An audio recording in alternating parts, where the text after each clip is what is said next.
Okay, good morning. Thanks all for attending. Today's meeting is being filmed for live and subsequent broadcast by the way of the Council's internet site. The images and the sound recording may also be used for training purposes within the Council. As you will see from the agenda papers, generally the public seating areas are not filmed. However, by entering the meeting room and using the public seating area, you are consenting to being filmed and to the possible use of those images and sound recordings for webcasting and or training purposes. Proposed public speakers have been made aware of the broadcasting arrangements prior to this meeting.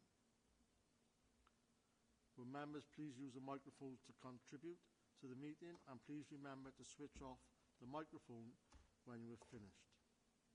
Members dialing remotely, please only turn on your camera when you wish to speak, and please remember to switch off when you have finished. Also, could you ensure that you refrain from using mobile devices during the committee and that any devices are on silent. Okay, thank you. We have apologies of Councillor John Jones. I don't believe our Councillor Linton is in here yet. We haven't had any apologies of him. No? Okay, thank you. Does anybody have any declarations of interest? Councillor Jordan? Yes, say yes. Yeah, thanks, Chair. Application 220221 is an application for a mono school on the governing body, okay. But also on the application it says the ward is Beechwood and it's in Bettis. Okay. So I'll leave the room now, Chair, okay? Okay. The minutes of the meeting held on the 5th of April. Jason, you don't have to leave. No? No? He doesn't have to leave, do you? Oh, he does? All right. My apologies. Sorry, Chase. We'll give you a shout.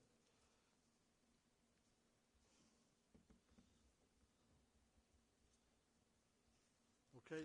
We'll go to the minutes of the meeting held on the 5th of April, 2023. I'm not going to go through them page by page. Does anybody have any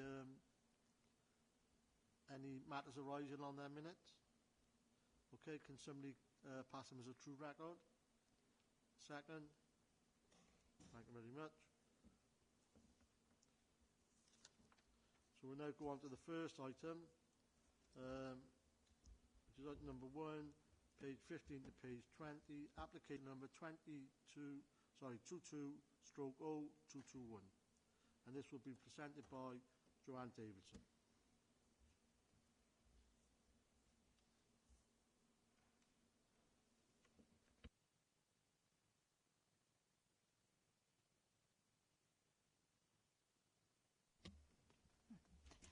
Good morning.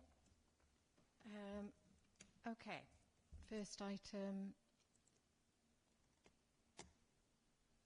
Mono Junior and Infant School, Darren Close, Bettis Ward. Sorry for the error on the agenda, which says Beechwood. This application is at committee because it was registered some time ago. When members may recall that these types of applications came to committee because they were on council-owned land. That's no longer the case, but this is an overhang from that period. It's for canopies on a school.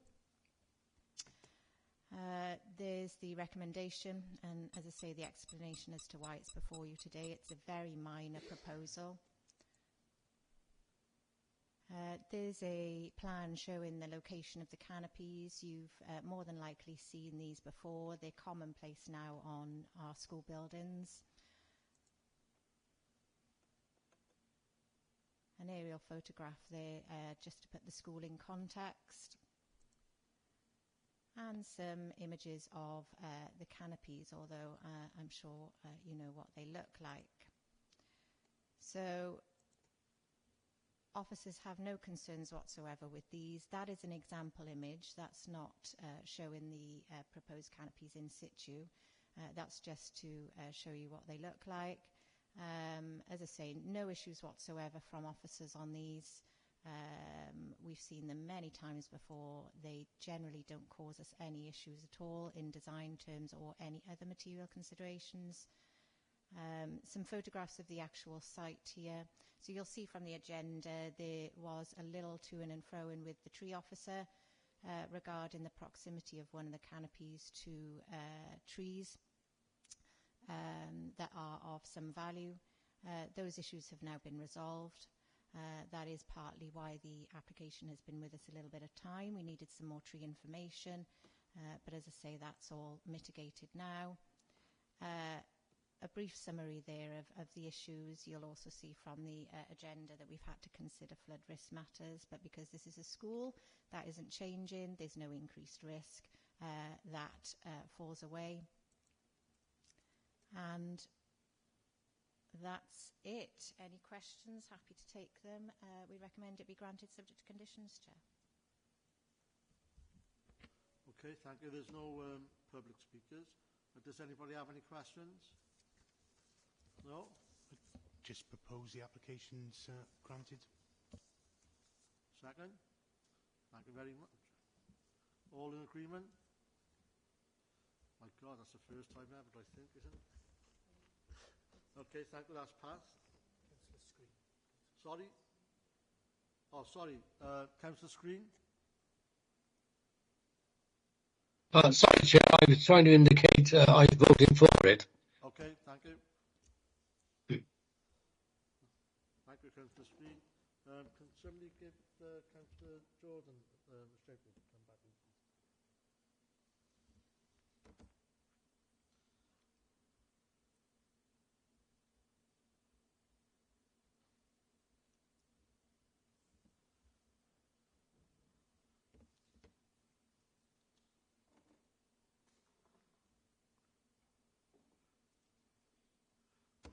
Thank you, Councillor Jordan. You'll be pleased to know it's been passed. Okay. Item number 2, page 21 to 28, application 22/0350, again to be presented by Joanne Davison. Thanks, Chair. Item number 2, land north of Oaklands, Gilvac Lane, Llanfacus, Newport.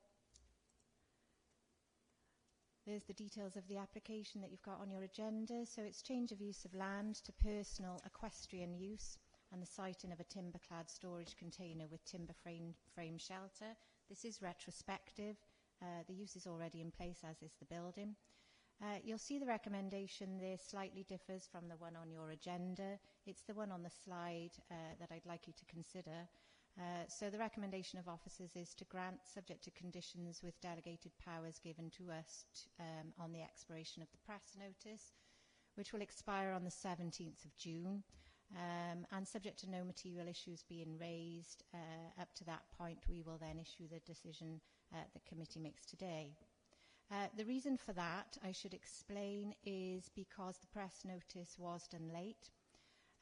It's partly connected with why this is before you. So on the face of it, the application may appear minor in terms of its description, but the site area, if I just take you back, is quite large. It exceeds 1 hectare, and therefore it's classed as a major planning application. That's why it's before you, no other reason, and that's why a press notice was required. And admittedly that was done later in the consideration process and therefore is yet to expire. Okay, to put this in context then, if you're not familiar with this area, this is what I would class as quite deep rural, very much a countryside, isolated location. The lawful use of the land at present is agricultural, as you'd probably expect. In addition to it being countryside in policy terms, it's also special landscape area. I'll show you some photographs in a moment, but it's very pleasant in visual amenity terms, very high quality landscape, and as I say, no immediate neighbours at all because of its rural context. This is the site layout plan, and what we're seeing here is the red line boundary of the site itself that the applicants wish to change to equestrian use. We've explained in the agenda, I won't repeat it now, why that actually requires our consent, why that change from agricultural to equestrian use is something that requires a planning application. To support the use of the applicant, they've also cited a building or structure here to facilitate the use. It acts in part as a storage facility, but also a shelter. We've also explained in the officer report the details given to us by the applicant. So they actually have 4 horses. 2 are what they call riders, so they'll use the land and ride the horses. The other 2 are ponies, and they accompany or provide companionship for the 2 horses. This is the plans given to us of the structure, but I'll show you photographs which will perhaps be more helpful in a moment. Okay, some photographs of the horses, but also the wider environment. You can see the landscape quality, hopefully, that I'm referring to. So this is looking back. You can see the structure here in this photograph. It's quite low-key. Single story, wood construction or timber frame. It sits behind the existing hedgerow. It hasn't affected the hedgerow, and I'll show you more photographs in that respect in a moment. And you're also there looking back at the field access gate. So here under my cursor, that's how they get in. As I say, it's important to note this is private. This is for private use by the applicant. It's their horses. It's for their benefit. This is not a commercial livery or similar, and there would be constraints on such a use in this location in any event. Okay, some more photographs to establish the context. And as I say, we can see what the applicants have done. It's there already, so we're not just looking at plans. The building and the current use, so you can see, that storage element, the cover that assists them with the day-to-day keeping of the horses on the land. And then some wider shots showing that quality of landscape. And as I say, this is special landscape area, so it's got high value in policy terms, and we're keen to protect it. Okay, so from officers' perspective, equestrian uses are, again, quite commonplace in rural areas. We've got no objection in principle to it. The structure itself and the use have to be justified because of its rural location, but it's very low-key. We don't think that the applicant or the works the applicant have undertaken have been harmful to the environment or the countryside character and appearance. So we're satisfied with it in that regard, but you will see we've recommended a number of conditions, and we think those conditions are important. One of the key constraints, I've got a photograph here showing the building in relation to the hedge, because you'll see some discussion on that in your reports. But the hedge remains. It hasn't been affected in any way. The key constraint here, over and above the policy layers of countryside and special landscape area, are the access. The site is accessed by typically narrow rural lanes, a few passing bays here and there. So the intensity of the use is something that we've had to give some thought to. Based on the information provided to us by the applicant, we're entirely satisfied and we consider it acceptable. But those conditions that I've noted on the agenda are to prevent further intensification of use. We wouldn't, for example, want to see additional equestrian paraphernalia on the land. We wouldn't want to see commercial livery that would result in an intensification of traffic movements and possibly pressure for other infrastructure, or eventing, competitions, that sort of thing, which requires access by large vehicles and more of them. So there's a summary just to finish off on the key issues, the policies that we've considered, and the conditions that were recommended and the reasons for those. Again, Chair, happy to take questions, but the recommendation is to grant, subject to conditions, with that delegated authority to officers to issue this decision after the 17th of June, once the press notice has expired. Thanks, Chair. Okay.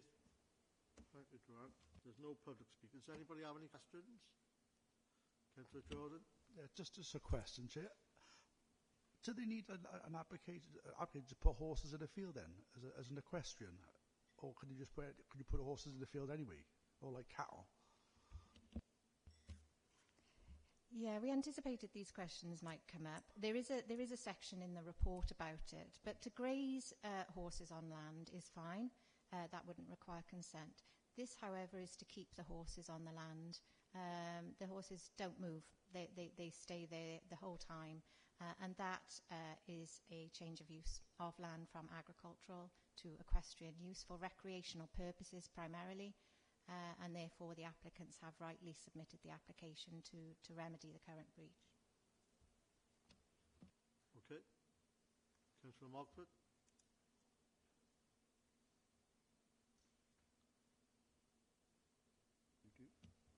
Thank you, Chair. Just a general comment for planning. The ward you refer to is Langstone. The boundary change means the ward is now called Bishton and Langstone, and all the planning information that comes out calls it Langstone. So if you could correct that going forward, it would make it easier, because the parts of the villages that have been added still remain in Llanwern. So when I search for my area, I might miss something, okay? Thank you. Okay, thank you. Any other further comments, questions? Councillor Owell? Just an administrative point in the wording of the conditions. There's a date referred to as the 22nd of April 2024. I think that should be 2023. It's a .02 of the conditions recommendation.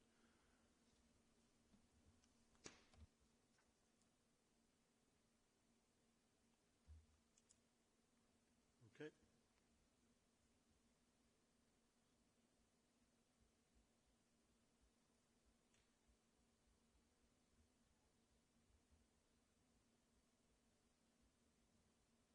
Okay. Thank you. Okay, Councillor Jordan. Yeah, Chair, I'll agree with the officer's recommendation to grant. Okay, second.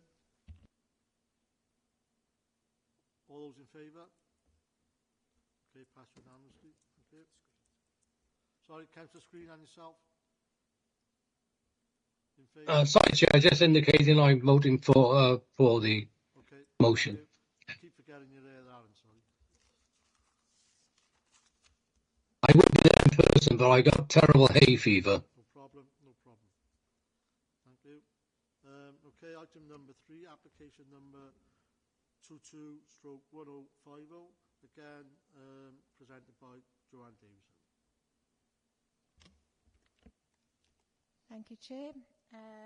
Okay, third item, 10 Clarence Place, Newport, falls in the Victoria ward.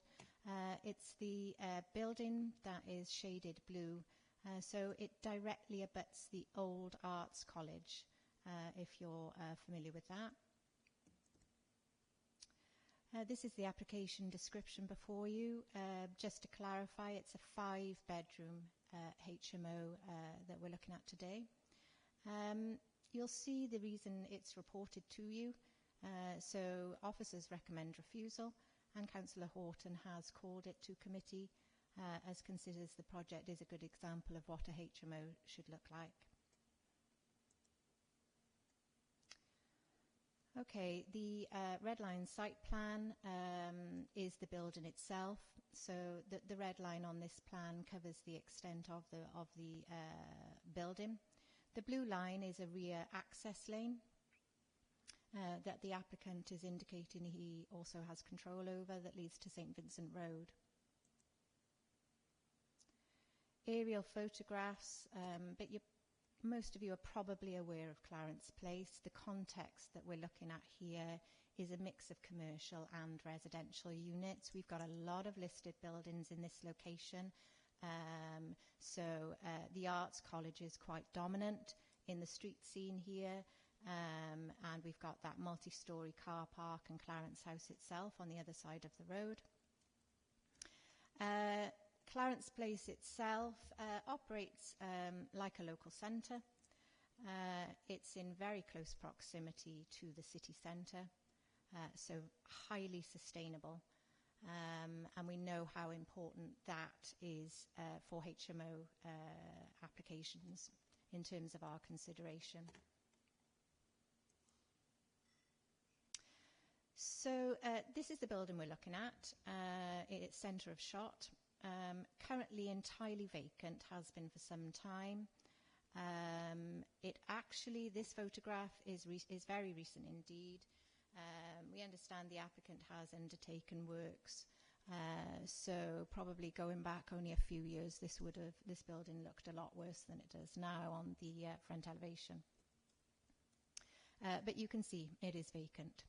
And so the reuse of this building is something we need to welcome from a regeneration point of view. It's positive in policy terms in that regard.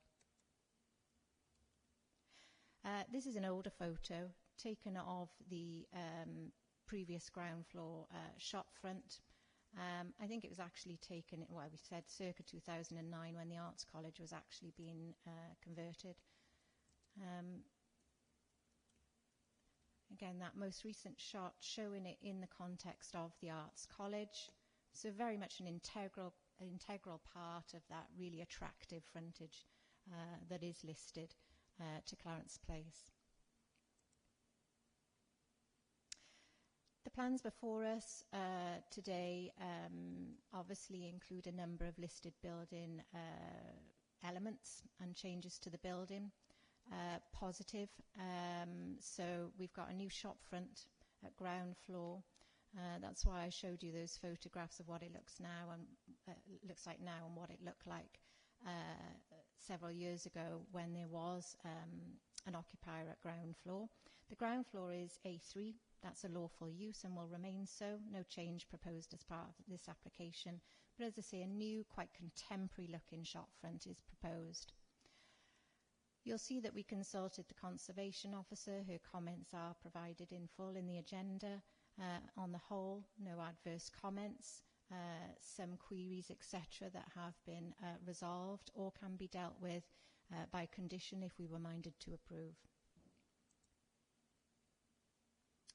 So again, some closer views of the proposed shop front. Officers, as I say, no objections to this. Okay, some photographs now of the back, largely taken from St. Vincent Road. So the building we're looking at, if I can get my cursor to work, is this one. Oh, this one, directly next to the Arts College, as I say. You can see on this photograph that flat roof projection, single-story projection at the back. That is part of this building. I'll talk about that a little more in a second. And here's the plan proposed that we're considering. So no drastic changes. So we've got some additional openings on the back. And you'll notice the applicant proposes the use of that flat roof for outdoor amenity area to serve the HMO. It'll also include cycle storage. So a key point here is that the A3 unit is self-contained. The A3 unit at ground floor, which will remain, will be accessible from both the front, Clarence Place, obviously, but we'll also have a rear access, and I've got some photographs of that I can show you in a moment. The upper floors are only accessed from the front of the building. So that separate door I showed you on the shop front will access up to the first floor and above, which will be the HMO. The HMO will have no rear access. And that's important. So things like cycle storage and bin storage that we like to see on HMOs, there's no rear yard in the traditional sense to put that in. So the cycle storage is up on that flat roof.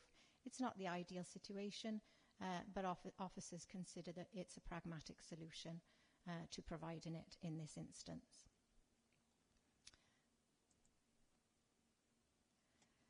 Again, another shot of the rear, but this time showing railings that the applicant proposes to install around that flat roof. Obviously, the recommendation of officers in this case is to refuse. Had we been minded to approve it, we would have needed to consider some privacy-related structures on the back there. So no objection to the railings. They are, in a listed building or heritage sense, ideal. However, from the photographs I showed you, I'll see if I've got any more. Oh, let's take you back a second. That rear single-storey extension, perhaps can't see it the best on this, but on that right-hand photo, you'll see it projects further out to the rear than the Arts College building. We know the Arts College building is in residential use. It's in residential use as flats. And so we've got some privacy issues had we been minded to approve this one, and that would require conditions, for example, to seek further details on that.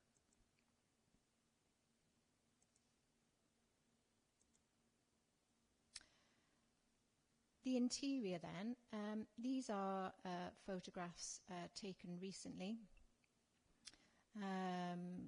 Some various internal shots, but it's really just to give you an idea of the current condition of the interior of the building.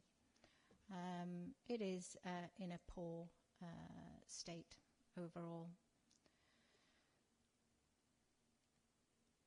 Again, they're self-explanatory. So these are photographs just taken from the applicant's heritage statement and taken earlier than the ones I've just shown you. So you can see the problems with the interior of the building. The work that is required to bring it back into use are fairly obvious. They are set out in detail in the heritage statement which accompanies the application. Because the building is listed, that is a requirement. The conservation officer has visited the building, been in the building along with the case officer, and she is satisfied that the heritage statement sets out the requirements. And as I say, subject to a conditional regime, had we been minded to approve, she would raise no objections.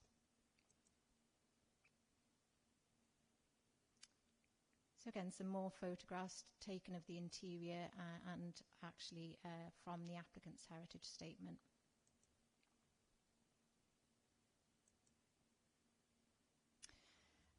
This photograph, again, is of the flat roof that I mentioned, the flat roof that the applicant wants to use as the outdoor amenity space for the house in multiple occupation. So the house in multiple occupation will have its general communal living space on that first floor. There are exits onto the flat roof, kitchen, living area, etc. And then the bedrooms would be at the second and roof level. I mentioned this earlier, that rear access to the A3 unit off the rear lane. And if we look now at the proposed plans, I have got some enlarged images of these, but I just wanted to show them you all together. So the ground floor on the left-hand side, that's the retained A3. And then at first floor, we've got the living area for the house in multiple occupation with that outdoor seating area on the flat roof. And then we've got the bedrooms and associated bathrooms on those upper floors. So slightly more focused in now so you can see these better, hopefully, in terms of the internal layout arrangements.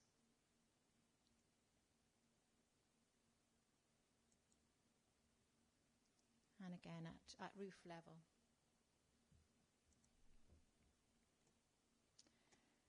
Okay, so we know the building's listed. I've mentioned that several times. This is our legal duty as far as listed buildings are concerned. So this is an extract of the Act.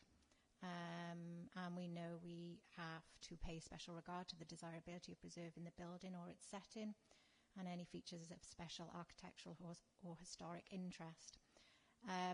We know from subsequent case law to the Act that this amounts to considerable importance and weight in our decision making. And as I say, officers have no objection to this proposal on heritage grounds. We also afford substantial weight to the regeneration benefits associated with the proposal. So all of that we have considered as officers. So moving on now to some of the more common considerations we have with houses in multiple occupation, and you've seen these sorts of plans before, where we look at the concentration of HMOs within a 50-metre radius. This is the 50-metre radius of the site we're looking at today. There are no other HMOs listed within the 50 metres. Now, what we've said in the report is we're very aware that there is small, affordable type accommodation, etc. units in Clarence Place, but none of them are clearly licensed as HMOs. They may well be small flats, they may well be supported living units. We know they're there, but they're not HMOs, and therefore they don't count for the purpose of concentration assessment under the SPG. We have no objection in terms of HMO concentration. Internal area, another common question that comes up on HMOs: how big are the rooms, are they adequate, etc. This is a breakdown of the room sizes for this particular proposal. They all exceed standard HMO licensing expectations at about 6.5 square metres for a bedroom. And also the shared living space and shared kitchen are in excess of the HMO licensing requirements. The outdoor space also satisfactory. So again, officers raise no issues or concerns in regard to this application on that basis. Flood risk, another common consideration for HMOs. So you'll see this discussed in more detail in your agendas. But this is a brief summary of the issues here. So this site will flood. Most definitely, that's probably not a surprise, bearing in mind the proximity to the River Usk. It is Zone C1 for the development advice maps and Zone 3 in terms of the flood maps for planning. The applicant has provided us with a flood consequence assessment based on a 93-year lifetime of development. And they are telling us in the centre of that slide there what the depths of flooding will be in the relevant flood risk events that TAN 15 requires them to assess. You can see the levels are quite considerable at around 2.5 metres high flood waters. But going back to the start of the presentation, we know that ground floor element is to be retained as A3. The upper floors are to be the HMO and the highly vulnerable development, and they will be flood free in those flood events. However, in terms of the technical advice note 15 tests, it will fail on access and egress. So during a flooding event, those people will be confined to the upper floors. They will not be able to egress the building. The flooding velocity or the speed of inundation of the ground floor and the surrounding areas or access routes, along with the level of flooding, i.e. the depth, are all well in excess of the tolerable limits set out in technical advice note. But again, you'll see in the officer report, we have confirmed that it doesn't meet all the technical advice note 15 tests, and we've put that in the balance in the mix of considerations that I've already run through.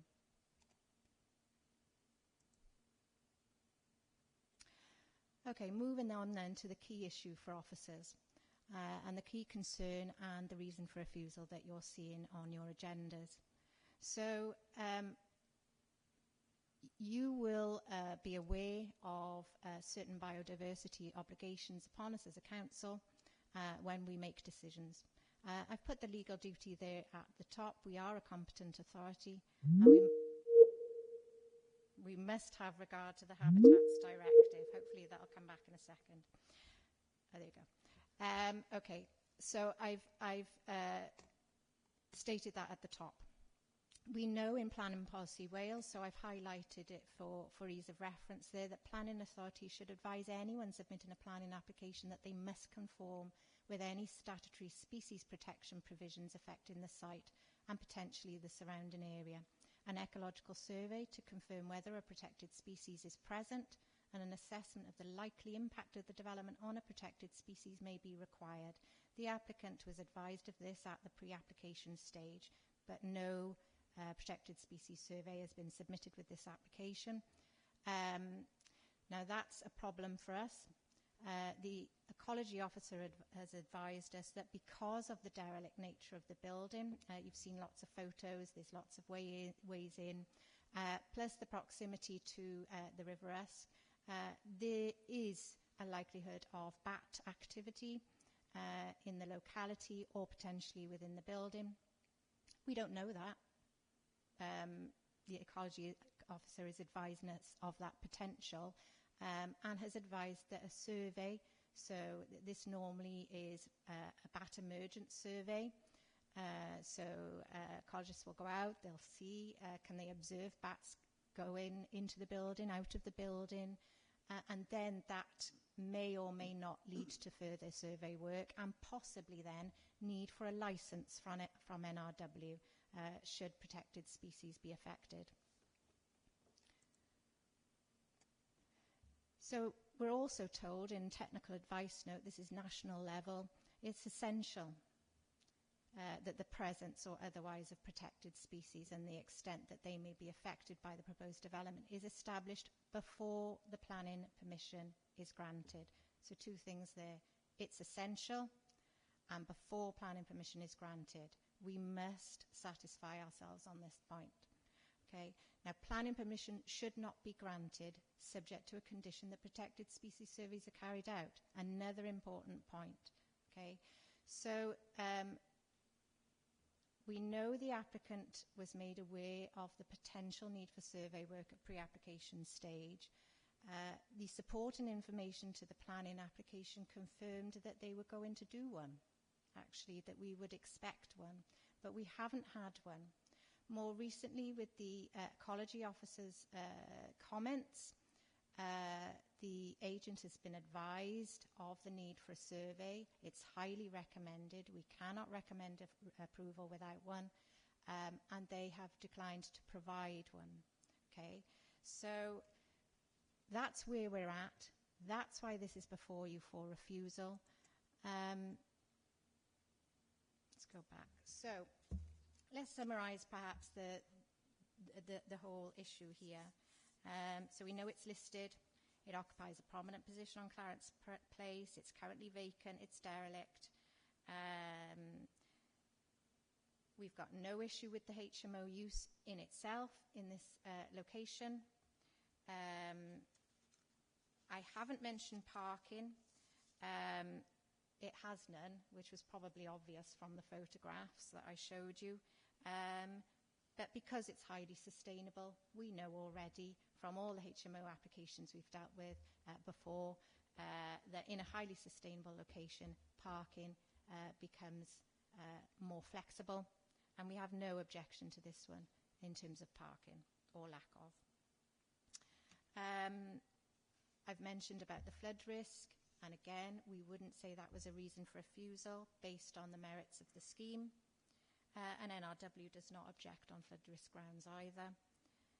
It's got significant urban regeneration and economic development merit. We've considered that. We've given it substantial weight. However, it comprises an old, derelict building located in close proximity to the River Usk. Bats are very likely to use this area for foraging and commuting. No survey has been provided, so we are unable to confirm whether or not bats are present, and bats are a European protected species. I've talked about the pre-application advice. I've shown you the Planning Policy Wales guidance. I've shown you the Technical Advice Note 5 guidance on it. And you'll see in your agendas the comments of the Council's ecologist. We also would ordinarily require biodiversity enhancements. That's added into the reason for refusal you see on your agenda. We would normally potentially obtain that through condition. And one other point to note, Chair, as officers are recommending refusal, can I ask that members consider an added reason? Reason number 2, lack of Section 106 and the affordable housing contribution. The applicant has agreed the heads of terms, but we've got no signed agreement, and therefore that needs to form a second reason for refusal. That's it from me. Thank you, Chair. Okay, thank you, Joanne. We have no public speakers objecting. Sorry. We haven't somebody supporting. Yes, okay. Beth? Good morning, members of the committee. Thank you for your time. I'm Beth Carter, the agent acting for Mr. Callum Jones. We have acted as the agents for the current and previously withdrawn applications in 2021. By way of background, this is Mr. Jones' 4th application to obtain planning and listed building consent. It has been a very lengthy and costly experience, which has been extremely frustrating. The building has recently been subject to vandalism and criminal activity that have created further damage to this already dilapidated building, including all openings being blocked up. We wish to stress to members that the longer the delay in approving the regeneration of this listed building, the higher the risk of further antisocial behaviour and criminal activity. The proposals would deliver 5 new HMO rooms, which are in high demand in this area. The number of rooms have been reduced to that previously proposed to deliver rooms that have good living conditions, meeting and in cases exceeding the internal space and quality standards set out in the LDP and relevant SPGs. The proposed HMO use is acceptable as there are no other HMOs within close proximity, meaning the development would not lead to a concentration of HMOs within the area. Councillors have written to express their support of this application, wishing to use this as a blueprint for all future HMO applications in Newport. This is an incredible accolade, and one which we hope that members of the committee would also echo when considering the proposals. The ground floor is to be used as a sports leisure bar, which it was previously, activating the dead frontage on Clarence Place. Officers are in support of this proposed use. The building has been subject to severe water damage and unauthorised works over the years, meaning the majority of the building's original features have been lost. The proposed development represents an opportunity to reinstate many of the original features within the building, whilst regenerating this extremely derelict, vacant listed building, which is at risk of dilapidation without restoration works. The design of the proposed development has replicated some original features, whilst adhering to internal space standards. We consider this a sympathetic design that positively contributes to the listed building rather than causing harm to the historic asset. The previous applications were refused relating to concerns to the heritage impact. These concerns have now been addressed. In respect of ecology, the only reason for refusal, we were asked to undertake a bat roof survey only 2 days prior to when officers had emailed to confirm we would receive an approval. In all 4 applications, this has never before been requested. The reason for declining to undertake the survey is the applicant has seen no evidence of bats in the building. All openings to the building have been blocked by vandals, preventing any bats entering the building. Regardless, it was suggested that should any bats be found when works commence, NRW would be notified. This is a very pragmatic and sensible approach to maintain the protection of bats. We respectfully ask that members concur with this approach. In summary, the benefits of the proposals are the provision of new affordable housing, the refurbishment and reinstatement of the A3 ground floor, the reinstatement of original features within the listed building, regeneration of a derelict listed building that needs restoration, employment opportunities for the new bar, as well as activating Clarence Place.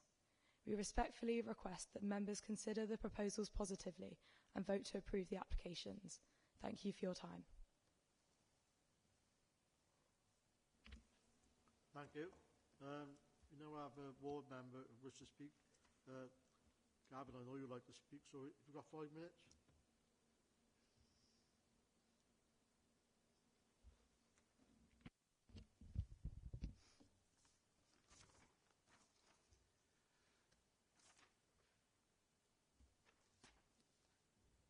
afternoon, fellow councillors. I hope you are well.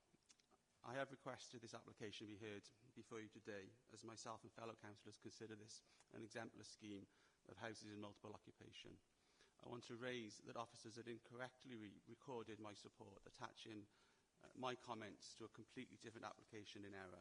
In fact, it was one of the applications, it was attached to one of the applications that went to press.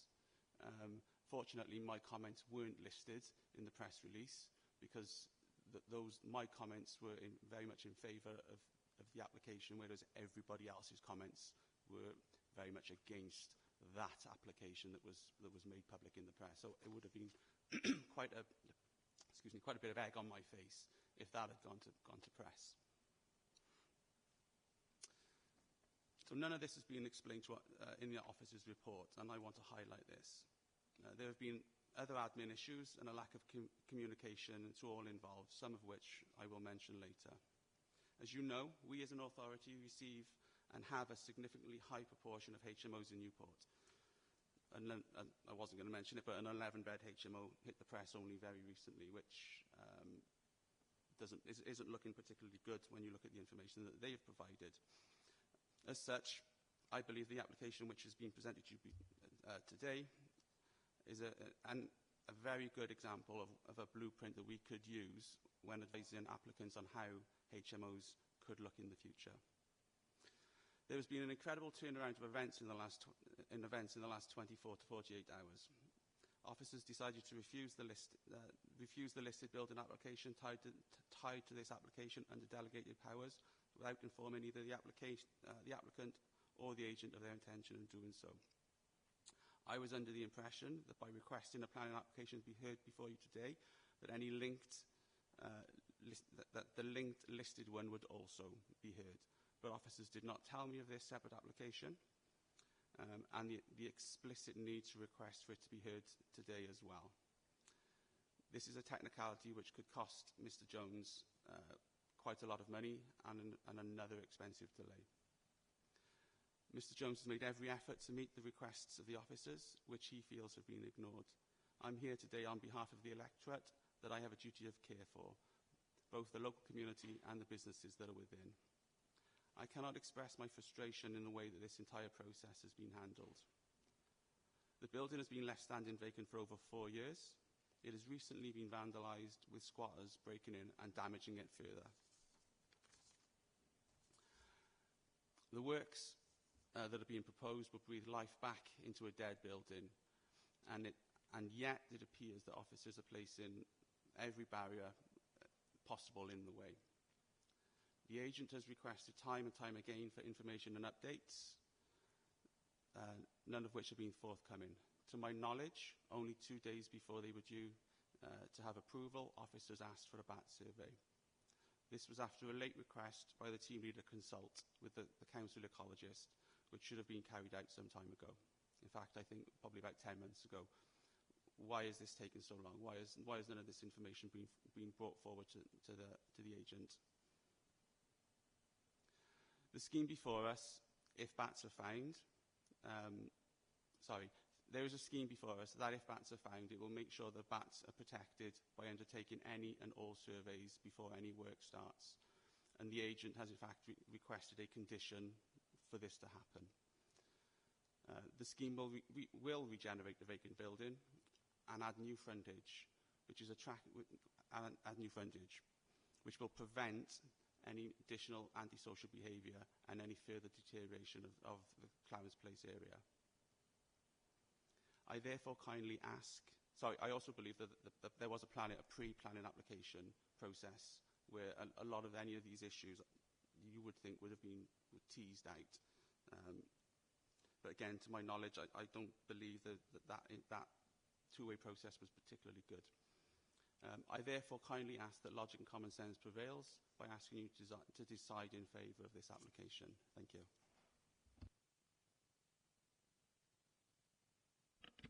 Okay, thank you.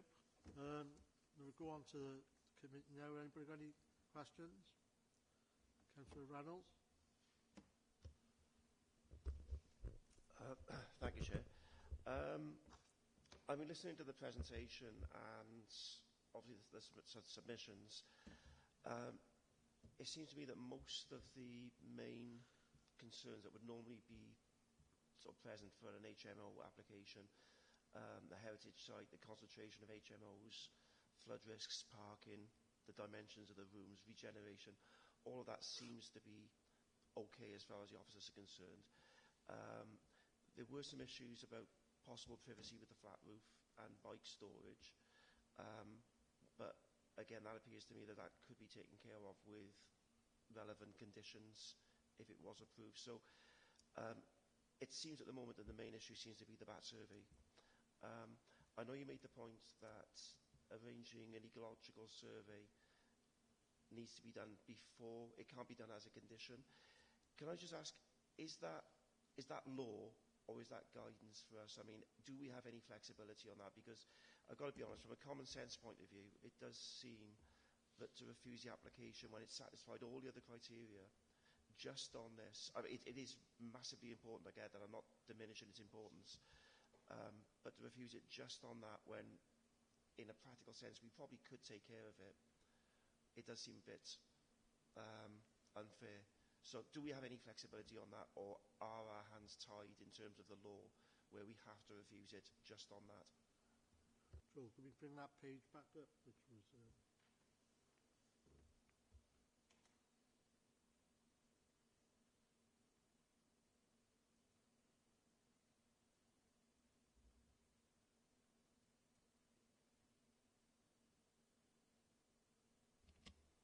I think it was the next page I was on about.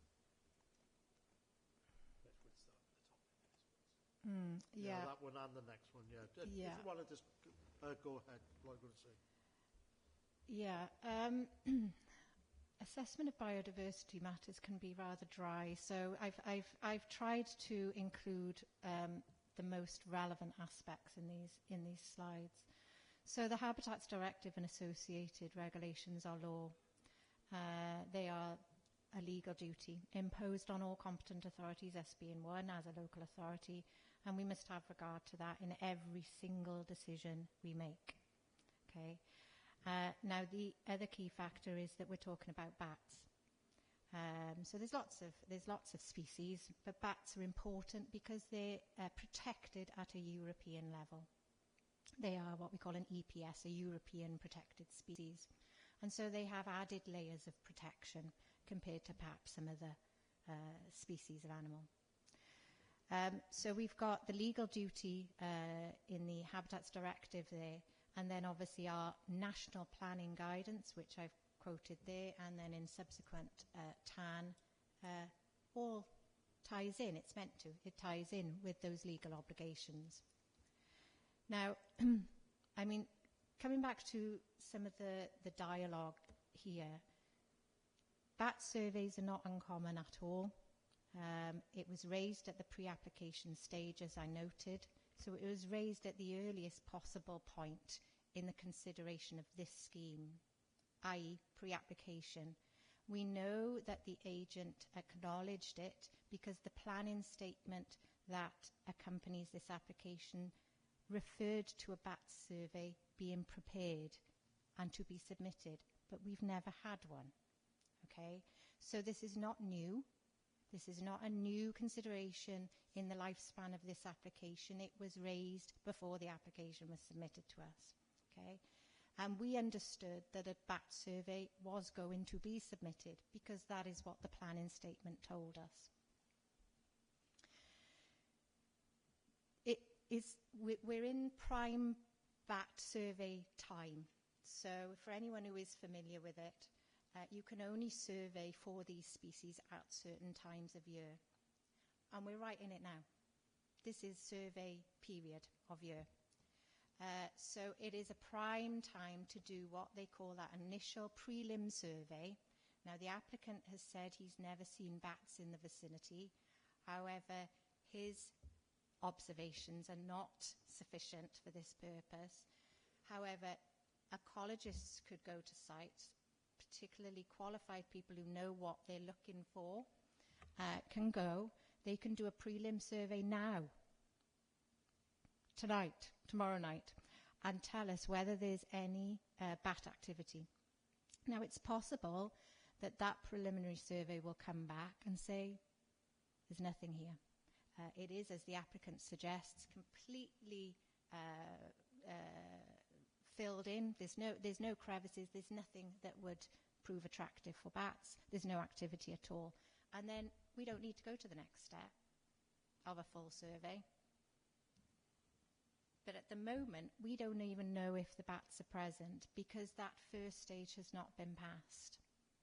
And so we cannot meet our legal duty because we don't know if there's bats present. We therefore don't know if bats will be harmed by the development and whether therefore any mitigation, compensation and subsequent enhancement will be required.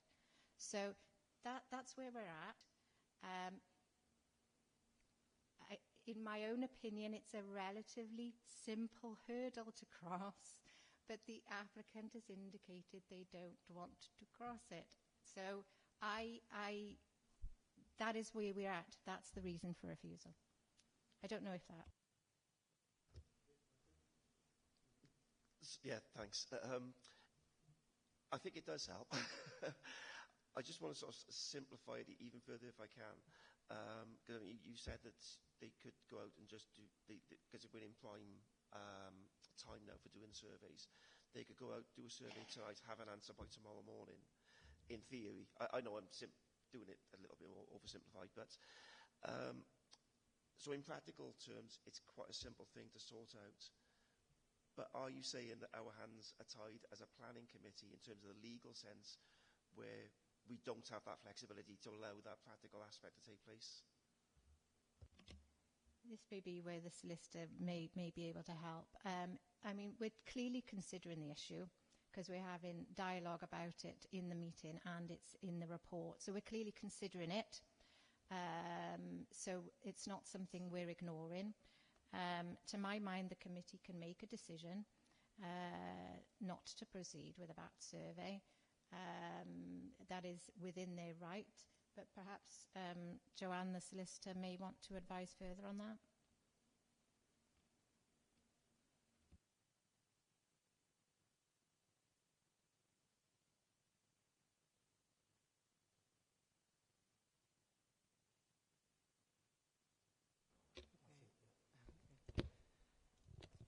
Right. Well, we can't.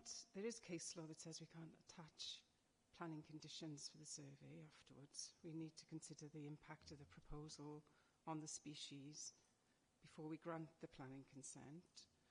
We need to know all about it before we approve the principle of the planning consent.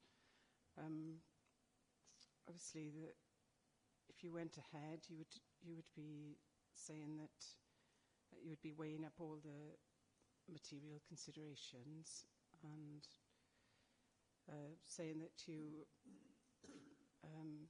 didn't consider this legal duty to weigh as heavily as the planning officers here do. It's possible you could do that, but obviously we wouldn't advise you to break any legal obligations.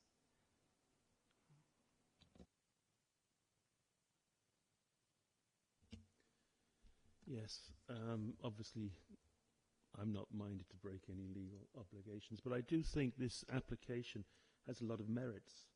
I find it worrying. I mean, even the Arts Centre was effectively derelict for years, you know, and I think we need to get buildings back into use before they deteriorate too far and have effects on the frontage and on adjacent buildings.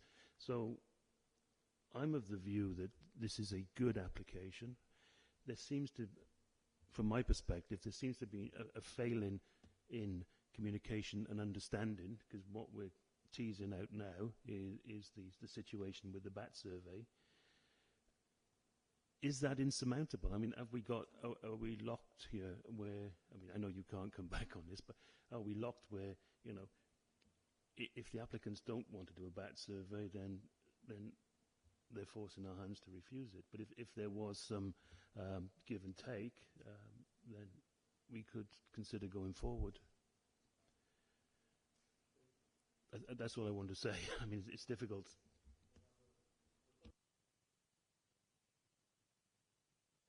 Yeah, thanks, Chair. If the application is refused, then would the application have to put another application at a cost to come back again? Yes and yes is the answer to that. I mean, as the agent mentioned when they spoke, this is about the third or fourth attempt at this. I have to say that the quality of this submission is clearly far better than the ones we've seen before, and it has significant merit. The information before us as part of this application is good. We're just missing that one element that's rather critical. And as I say, from the applicant's perspective, they need to do a BAT survey. There are various steps that they will need to go through, so that will affect the cost. So the initial emergent survey, the prelim survey, I honestly don't know but what the cost of that would be. But if that emergent survey or that prelim survey indicates that there is BATs, so that the European protected species is present, and we have to move on then to the next full stage of survey, there's cost, and then potentially they will need a licence also from NRW, which would assumably bring additional cost. So that process of obtaining the information we need, there will be a cost to that. And if this is refused, they will have to resubmit, yes. So given the benefit of the doubt to that then, what if we deferred the application maybe for 3 months to get the applicant, so give the applicant now the opportunity to get this done, then to come back to us, then we can make that decision again. You know, I think we're playing a bit of pros and cons here. I mean, you know, we're giving them a little bit of help by deferring it for 3 months, and then to give the applicant then their time to try and do that survey or that part.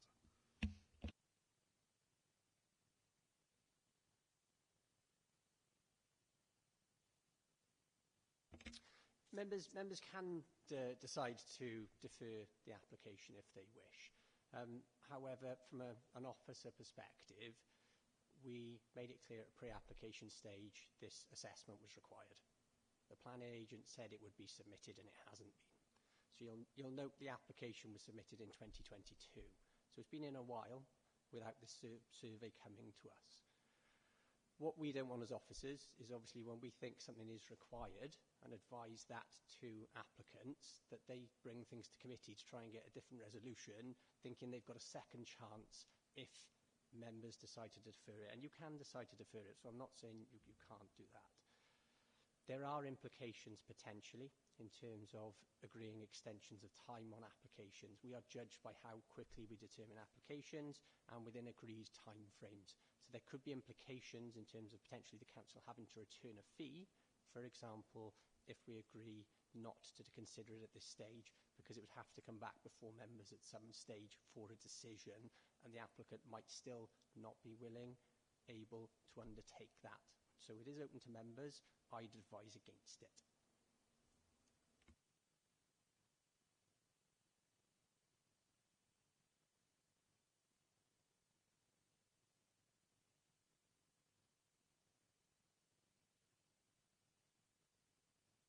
Chair, can I say something on this? That's okay now.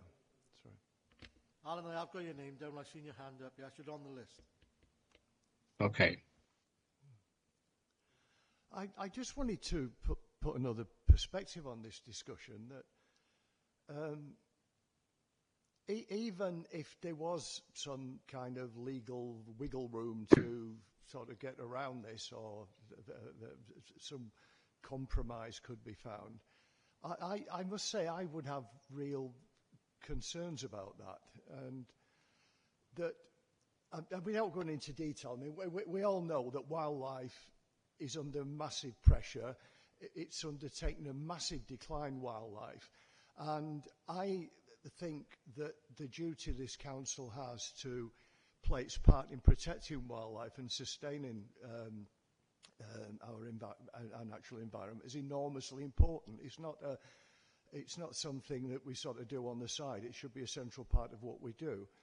And that I know that the applicants have suggested they can do a sort of, I don't know, sort of informal bat survey or keep an eye on the situation as this develops. And I've not the slightest doubt that that's said in good faith. I'm not questioning that at all. But I just wonder what sort of precedent this council is setting, where if you can make a planning application, there are European-wide obligations on us in terms of wildlife protection, but, you know, we can find a bit of wiggle room to get round that, to get things moving ahead. And I think that would be a very, very poor precedent for this council to set. I mean, I'm not sure what the implications would that be for example, future appeals, but I think it's important that we send out a message on this, that we do take these obligations very, very seriously. And it doesn't, with respect, it doesn't seem to me to be some sort of impossible hurdle to get over, to get round this one. Okay, thank you, Councillor Cox. Councillor Owls? Thanks, Chair. Just to reference some of the comments made by the councillor who spoke in favour of the application and some of the criticism levelled at the officers for the decision they've reached. My view is that they've reached a very balanced decision on a number of points which I probably would have gone against them on. I think the cycle storage provision and bin storage provision is really, really inadequate in this. To be on the first floor, are we expecting residents to carry wheelie bins down from the roof and down the stairs and out the front? So in that regard, I would struggle to approve this application. In terms of room spaces, there's a comment from the HMO officer to advise the applicant to look at the room spaces and the measurements. The rooms on the third floor are 7 metres squared. We don't have anything in the planning application to confirm. The architect has said they haven't undertaken measurements and just produced the drawings from DWG files that have been sent to them from a previous application. But there is an indication that roof heights in those top 2 bedrooms are under 1.5 metres, which means that you change the way that you measure the rooms. So I'm not convinced that they actually meet the room standards for HMO guidance, and I would want that to be checked before the application was approved in any event. So I have concerns in that regard. They're on the cusp anyway, because the minimum in our guidance is 6.5 metres. But at paragraph 5.3, the HMO officer clearly confirms that the applicant should be referred to our space standards, so I'd want some confirmation of that. And I'd be grateful to Joanne just to clarify the position on the flooding, because I think I sort of misunderstood. I think I originally heard you say the householders in the property would be stuck upstairs effectively in a flood event. But then I think you went on to say that that was fine, and I missed sort of why. So if I could just have some clarification on that. My final point really is that I don't think that we should be allowing somebody to not do the proper checks that they need to do in terms of ecology and bats and all the rest of it. So I would propose that we support the officer's recommendation to refuse it. Hello. Okay, Councillor, I've put the flood risk slide back up. So the ground floor is A3, stays A3. The ground floor will be flooded in all the flooding scenarios that we've listed here over a 93-year lifetime of development. The upper floors, it is on this slide somewhere. There you go. The last but one bullet point. The proposed plans confirm the first floor finished floor level is set approximately 1 metre above the maximum flood level. So at first floor, we've got those shared living spaces, kitchen, living room. So those shared living spaces and all the bedrooms then on the higher floors will remain flood free. I mean, the reality is it's a tidal event. You'd like to think that there would be advance warning, but we can't guarantee it or entirely rely on that. And that is why we're saying, again, a balanced view on this. So it doesn't meet all the TAN 15 tests. We know if they don't evacuate the building or get advance warning or take any notice of advance warning, they are stuck in the building for the duration of the tidal cycle and that flood event. However, that's not necessarily uncommon, dare I say. and we've balanced that against all the other merits that were discussed in the presentation. Okay. Councillor Screen. Thank you, Chair. I mean, notwithstanding other concerns, what worries me is that if we give planning permission, we're actually breaking the law. Whether we like it or not, and that does seem to me to have consequences. So, in that respect, I couldn't vote for something which would mean we're actually breaking the law. I think the planning application has a lot of merit in terms of improving the area and improving the building. The fact is we are going to break the law. Thank you, Chair. Councillor Markford, do you want to come back in? I think the points I had have been covered by Councillor Howells. Just some minor questions then. The cycle storage, is that a nice to have or is that part of a requirement? I think it's nice to have. And the other thing perhaps that worries me a bit is we talk about this flat roof as a amenity area. I mean, is that roof designed for, roof is a roof. You don't generally have people wandering around on roofs. And so, but that's maybe more a building regs question. So. Yeah, the provision of cycle storage is in our supplementary planning guidance, so we always ask for it. I mean, as Councillor Howell said, it's not the location we would normally like for it, but there is nowhere else. The building currently fills the entirety of the curtilage, if you like. And as I say, we've got that separation between the ground floor A3 use and the upper floor HMO uses with no interaction between them. So again, we took a balanced and a pragmatic approach on the cycle storage. In terms of the structural integrity of the ground floor extension and the ability of the roof to meet the demands of an outdoor amenity area, yeah, we would say that's a building regulations issue.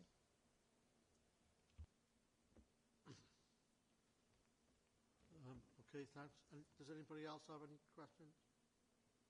Okay, I just want to, can we go back to the drawings where the flat roof is shown, please?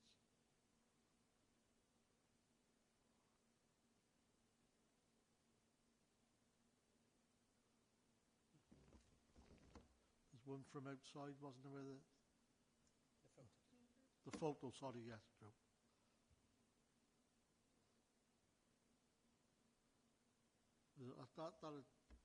Okay, so that is the flat roof there, yes? So is there no way there can be access added from the outside to the flat roof? Do you understand what I mean? Is there any way steps could be put in or anything? It's outside the red line site. It is within the applicant's control, this access. However, my understanding is the applicant really wants to keep the ground floor A3 and the upper floor HMO separate. So that access there and the rear lane, the lane from St Vincent Road will be for the benefit of the A3 ground floor use, not the HMO. Okay, thank you. Does anybody else have any other questions? No? Okay then. Can I ask for somebody to move the officer's recommendations?